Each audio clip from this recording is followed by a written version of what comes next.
Sir Thomas Aquinas and the Sanctification of Servitude. Among the numerous figures who stand in opposition to I-Theism, denying the sovereignty of the individual, few occupy a position as significant or as deserving of intellectual contempt as one Sir Thomas Aquinas, renamed with Sir to rid him of the supercilious vanity of canonization. While Plato subordinated reality to a transcendent realm of forms, and Christianity subordinated mankind to the shackling will of a desert god, Aquinas' disservice numbers among the most egregious and detrimental.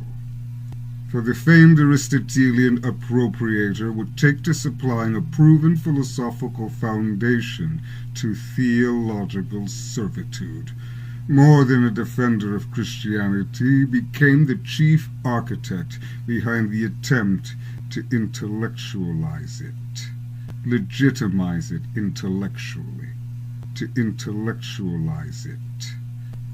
To understand Thomas Aquinas is to understand history's most ambitious attempt to reconcile two fundamentally incompatible traditions, the aristocratic rationalism of Aristotle and the slave morality of Abrahamic religion, an achievement often celebrated to the bewilderment of thinking persons everywhere.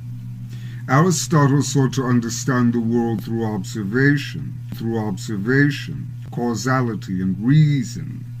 His was a philosophy concerned with excellence, flourishing, and the development of human potential.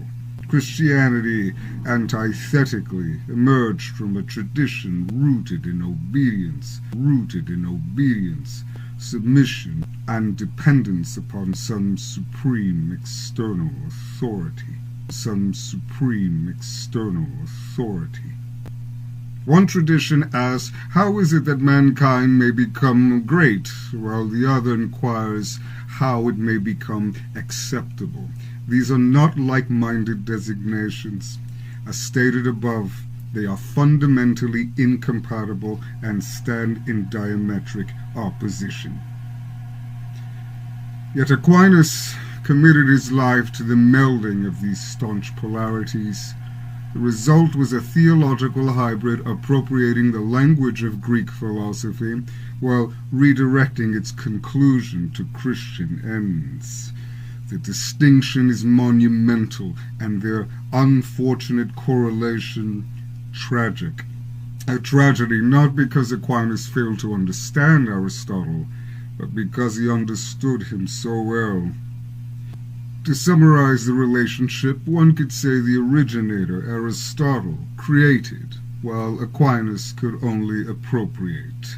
True to Christian form, given that the entire Judeo-Christian mythos is itself comprised of refabrications of earlier pagan traditions. Where Aristotle discovered, Aquinas took and resystematized. One could say that Aristotle stood on his own 2 feet, whilst Sir Thomas opted to stand upon Aristotle's shoulders while pointing to Jerusalem. This is stone-cold philosophical reality. Aquinas did not merely borrow isolated concepts from Aristotle. He reconstructed vast portions of Aristotelian thought and then unashamedly repurposed them in service of conclusions Aristotle himself would have never approved. For Aristotle, ethics is concerned with human flourishing. That is, determining what kind of life allows an individual to realize his fullest potential. His inquiry is directed toward excellence, achievement, and the cultivation of character. It is a concerted effort to see the actualization of human capacities. The virtuous are admirable, not because they are obedient, but because they have developed themselves into something exceptional. Aristotle's ethical system is therefore oriented toward the achievement, fulfillment, and full actualization of human nature. Sir Thomas, however, redirects opposite the man whose genius he sought to imitate, redirecting, nay, misdirecting the discussion toward an entirely different terminus: the renunciation of human flourishing in favor of meek, sheepish salvation. Virtue remains, but its importance is removed from the perfection of the individual and attached instead to a relationship with the God of Jewish Scripture. The highest good no longer lies in excellence itself, but in conformity to a divine order. Human flourishing is displaced by redemption, achievement by obedience, excellence by submission. The two could scarcely be more antinomous. The distinction is only amplified when considering their broader philosophical provisions. Metaphysically, Aristotle commences with the world as it is, as it presents itself, seeking to understand its causes, structures, and purposes. His investigations into nature are motivated by an intrinsic desire to comprehend reality, that which is. Aquinas, by contrast, assumes all of nature as a thing already understood, fixed immutably as the creation of God. Consequently, the duty becomes not to understand the machinations of nature, but to deduce them as reflections of divine authority. From the perspective of I-Theism, this represents one of the most consequential reversals in the history of philosophy. What began in Aristotle as an examination of human capacity becomes, through Aquinas, an examination of how those capacities ought to be configured in accordance with the will of an external authority. This pattern, though conspicuously self-defeating, is hardly unique. Throughout the history of Western philosophy, we repeatedly encounter systems that subordinate mankind to something beyond itself, or more specifically, something from beyond. Plato urged that we seek transcendent ideals existing beyond the physical world. Christianity directs man's attention toward the authority of an absent God, beyond. What makes Sir Thomas so significant is that he combines these unprovable fancies while articulating them through the language of systematic philosophy. For this reason, his influence has endured. Subservience was no longer part of the mandatory religious observance. It had become part of its rational conclusion. Submission was now intellectualized.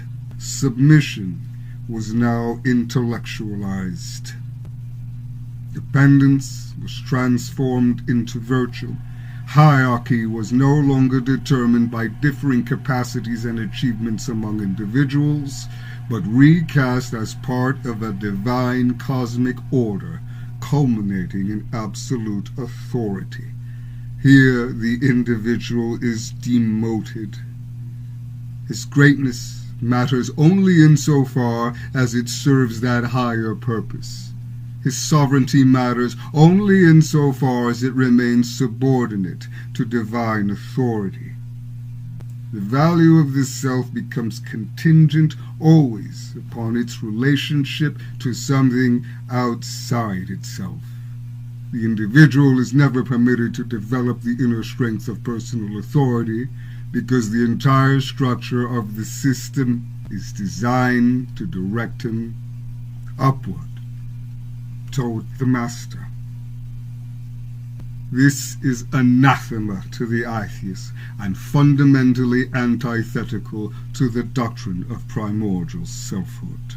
This is anathema to the I-Theist and fundamentally antithetical to the doctrine of primordial selfhood. The self is not some means to an end.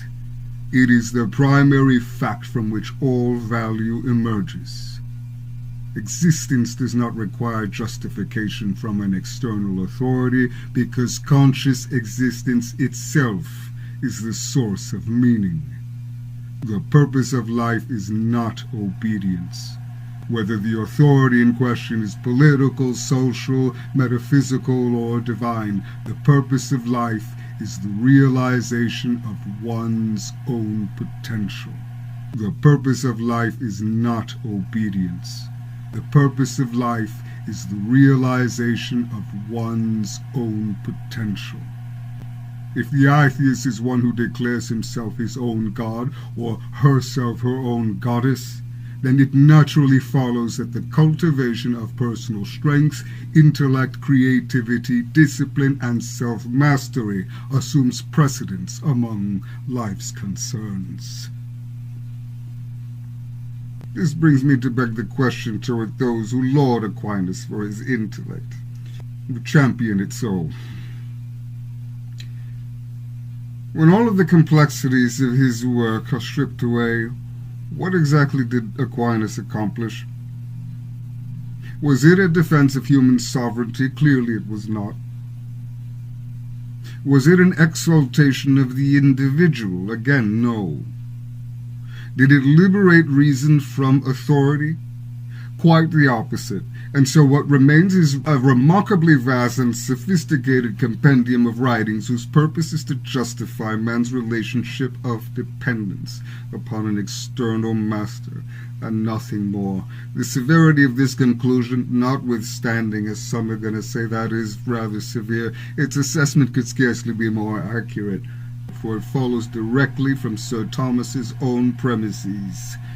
Every moral principle ultimately derives its legitimacy from God. Every virtue finds its highest expression in conformity to divine will. The individual, again, possesses value, certainly, but only as a participant within a larger theological framework, whose source and justification must always remain above and beyond himself. The distinction is critical. The individual may possess value, his individuality does not. The individual may possess value, his individualism does not. Christianity frequently speaks of the value of the individual soul, and defenders of Aquinas will rightly point to this fact. Yet the possession of value is not synonymous with the possession of sovereignty. A treasured possession possesses value. A beloved servant possesses value. A cherished child possesses value. Value alone does not establish independence. Value alone does not establish independence. The individual within Aquinas' framework possesses significance, but that significance remains contingent upon his relationship to God. He is valued, certainly, but he is never sovereign. His worth is affirmed while his autonomy remains circumscribed. For I-Theism, this is precisely where the issue and all such issues arise. The self is never oriented to stand alone, to be met fully as sovereign. At every critical juncture, it is forced to appeal to something higher. Sir Thomas Aquinas' doctrine illustrates this with utmost clarity. According to Aquinas, moral principles are woven into the fabric of reality because reality itself is but a reflection of divine reason. This echoes Plato's own diminishment of our world in favor of some higher reality of forms, though Aquinas' diminishment is more directed toward the individual in favor of a supreme ruler. Both misdirect attention from the self toward abstractions that supposedly transcend it. Both deny that conscious life possesses intrinsic authority. Both reject the sovereignty of the individual as the highest principle. As they would. Yet Aquinas remains particularly egregious because he succeeded in furnishing these ideas with an appearance of intellectual depth while relying heavily upon the conceptual machinery of another man. For Aquinas, Christianity inherited the philosophical framework of Aristotle, a thing the father of logic would likely never have abided. Aquinas did not merely borrow an isolated concept here or there. He reconstructed vast portions of Aristotelian thought and redirected them toward conclusions fundamentally at odds with Aristotle's own project. He is guilty of redesigning Aristotle's architecture into a Christian prison of subordination and submission.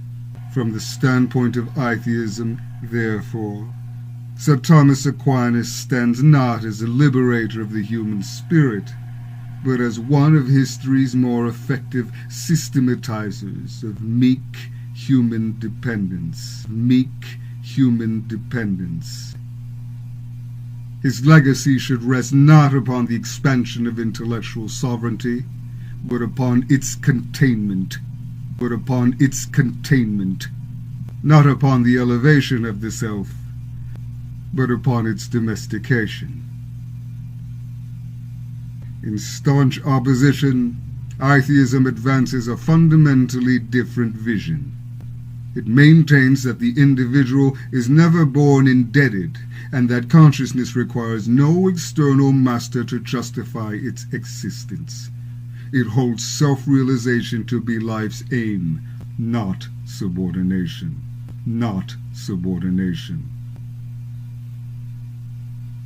The meaning of life is not found in submission, ever. In fact, it is not found anywhere. We are not here to find ourselves. We are here to create ourselves. That is Heron Moral, I-Theism in Philosophy, with your host, the Reverend Count MoriVond. Enjoy your evening.